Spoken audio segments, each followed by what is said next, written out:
Em estados como Rio de Janeiro, Rio Grande do Norte, Ceará, Goiás, além do Distrito Federal, o aumento no número de hospitalizações pela doença também já ameaça uma sobrecarga nos hospitais públicos.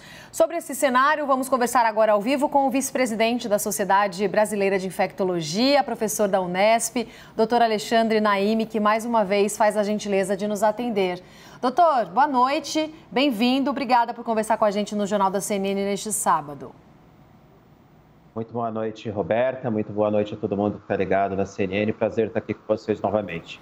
Doutor, queria te ouvir. Qual que é o seu olhar, a sua visão para esse crescimento que a gente está tendo nas internações, reflexo do número de casos de síndrome gripal e de Covid-19 aqui no país? Qual que é o perfil, principalmente dessas pessoas que estão sendo internadas?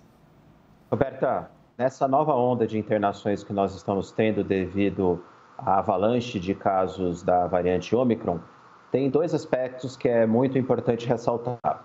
O percentual da necessidade de internação, a taxa de conversão de um paciente que se infecte, que tenha Covid, para um cenário que precisa de internação, é muito menor do que visto nos anos anteriores da pandemia, por conta da vacinação. Então, quando nós não tínhamos uma população vacinada, cerca de 7 a 10% dos infectados precisavam de hospitalização, muitos deles, infelizmente, necessitavam de UTI e, inclusive, iam a óbito.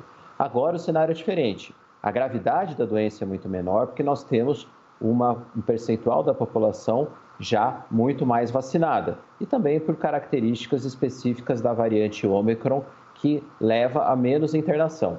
Mas o problema, e aí vem o segundo ponto, é que a avalanche de casos, pela Ômicron ser muito mais transmissível, a gente acaba tendo um número de internação também muito mais alto em relação à taxa de conversão. Então é por isso que alguns hospitais, algumas cidades estão com uma taxa de ocupação muito alta. Outro ponto que é muito importante é que o número destinado para leitos Covid caiu bastante nos diversos hospitais com a diminuição que houve nessa necessidade de internação, principalmente nos meses de setembro, outubro e novembro. Então, a taxa de ocupação está muito alta, porque muitas pessoas estão se infectando, apesar do percentual de internação ser menor do que nas variantes anteriores, do que o primeiro e segundo ano da pandemia.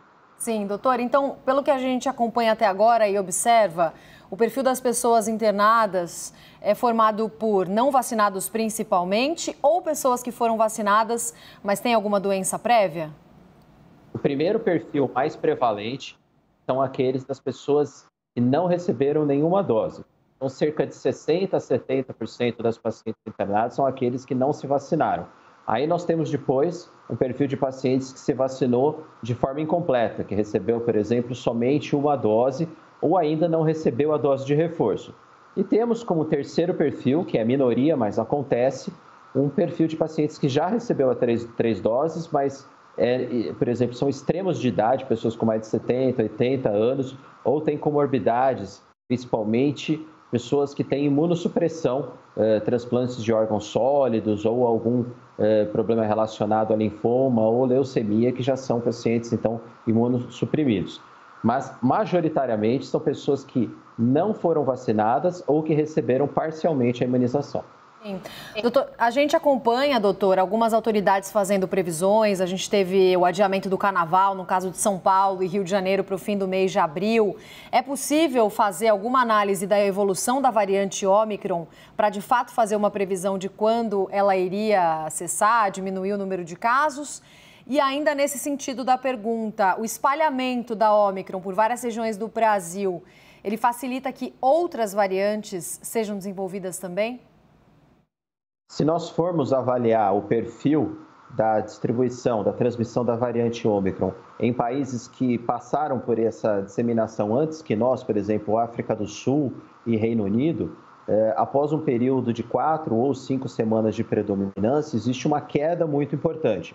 Então, existe uma perspectiva que, principalmente até o final de fevereiro, começo de março, nós vamos piorar ainda a situação, mas nesse período, final de fevereiro, começo de março, haja um declínio em relação ao número de casos e, consequentemente, ao número de internações por Covid, se isso for realmente igual ao que aconteceu em outros países. Então, essa é a perspectiva mais realista.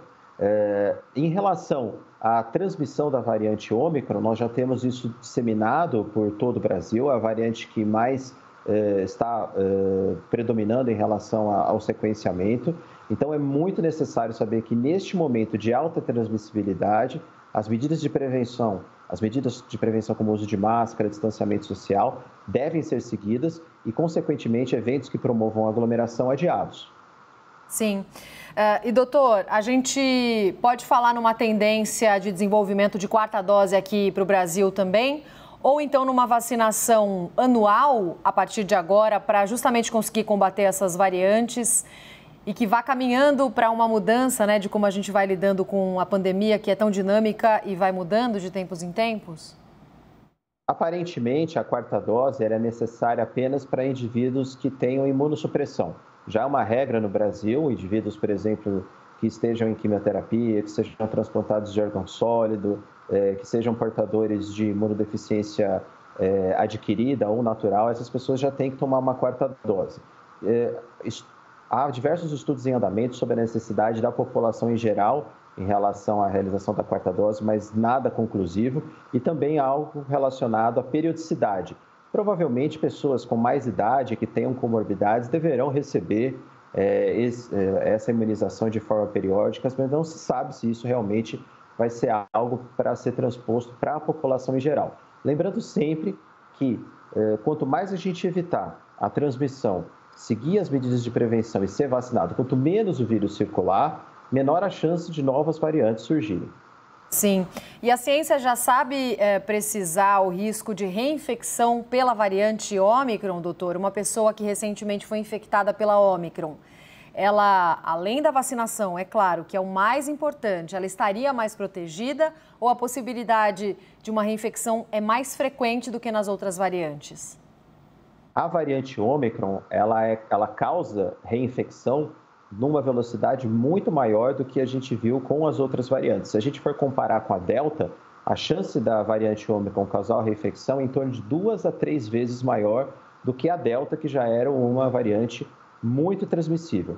Portanto, é muito importante que neste momento, além das medidas de prevenção, as pessoas estejam vacinadas e o mais completamente possível. Se eu já tomei a segunda dose, procurar se eu já estou no tempo, o intervalo de tempo entre a segunda e a terceira dose é de 4 meses, para realizar essa dose de reforço, que é fundamental para se evitar ou para diminuir o efeito de transmissão da Ômicron e, principalmente, que é o maior benefício das vacinas, evitar os desfechos de hospitalização e óbito.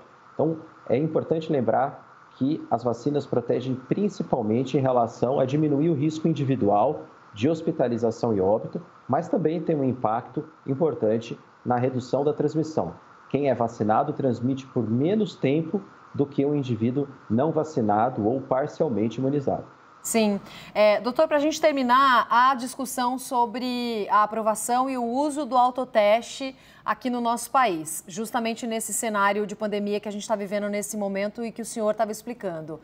Há também o debate sobre como seria feita, como as pessoas iriam contabilizar e informar os casos positivos, né? Inclusive, a Anvisa pediu ao Ministério da Saúde mais explicações e ainda não autorizou o autoteste aqui no país. Qual que é a sua visão e também da Sociedade Brasileira de Infectologia sobre o autoteste, doutor? Ele iria funcionar no nosso contexto?